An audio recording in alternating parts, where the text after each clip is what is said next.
Hello बच्चों, आइए इस प्रश्न को पढ़ते हैं। गुरुत्वीय क्षेत्र में स्थित किसी बक्से को गुरुत्वीय बल के विरुद्ध बाह्य बल लगाकर उठाया जा रहा है।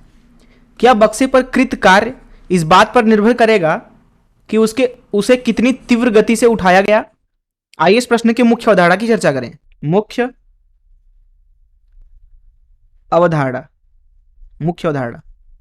देखिए, मान लीजिए एक बिंदु ए है और एक बिंदु बी है। हम क्या करते हैं कि मान लीजिए एक वस्तु है ए बिंदु पे और ये गति करते हुए मान लीजिए कुछ इस तरीके से बी पे पहुंचता है, किसी भी एक अनियमित रास्ते से।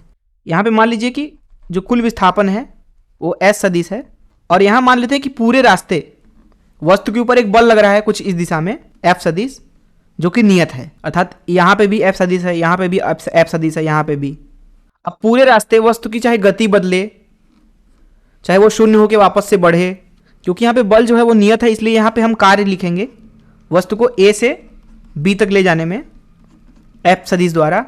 वो हो जाएगा एफ सदिश डॉट एस सदिश, अर्थात बल और विस्थापन का अदिश गुणन के बराबर।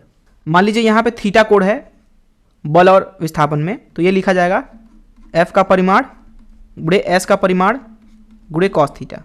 अब कार्य के इस सूत्र में आप ध्यान से देखें, जहाँ बल जो है वो नियत है, कहीं पे भी गति थोड़ी है, तो गति पे थोड़ी निर्भर करेगा कार्य। ये तो केवल विस्थापन पे और बल पे निर्भर कर रहा है और उनके बीच में कोण पे। तो अगर इस मुख्य अवधारणा से इस प्रश्न को हल करें तो प्रश्न में बोला जा रहा है कि एक हमारे पास में बॉक्स है, ठीक है, एक बॉक्स बना लेते हैं कुछ इस तरीके से।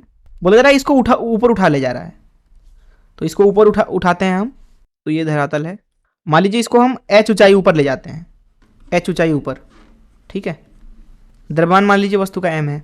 अब क्योंकि वस्तु के ऊपर आप इसको ऊपर ले जा रहे हो बल लगा करके, मान लीजिए FEXT, ये आप बाहर से बल लगा रहे हो उसको उठाने के लिए ऊपर, गुरुत्वाकर्षण के विरुद्ध।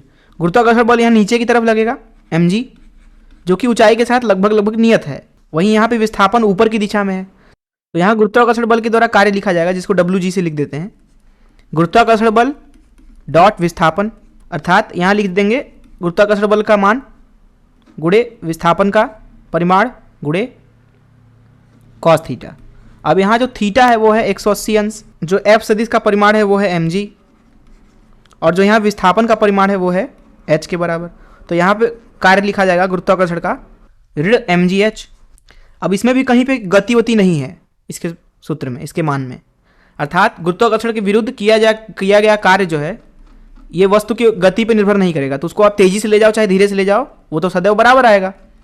और इसको इस तरीके से भी आप समझ सकते हैं कि जो यहाँ प्रारंभिक बिंदु है और जो अंतिम बिंदु है, क्योंकि ये दोनों के बीच में अगर वस्तु को एक बिंदु से दूसरे बिंदु पे ले जाते हैं तो आप उसको किसी भी रास्ते से ले जाइए, किसी भी तरीके से ले जाइए, क्योंकि जो गुरुत्वाकर्षण बल है वो एक संरक्षी बल है, तो कार्य तो हमेशा बराबर ही आएगा। तो प्रश्न में पूछा रहा था कि जो कृत कार्य है वो उसकी गति पर निर्भर करेगा क्या, या उसे कितनी तीव्र से उठाया गया इस बात पर निर्भर करेगा क्या? तो बिल्कुल नहीं। मैं आशा करता हूं कि आपको इस प्रश्न का हल जरूर समझ में आया होगा। धन्यवाद।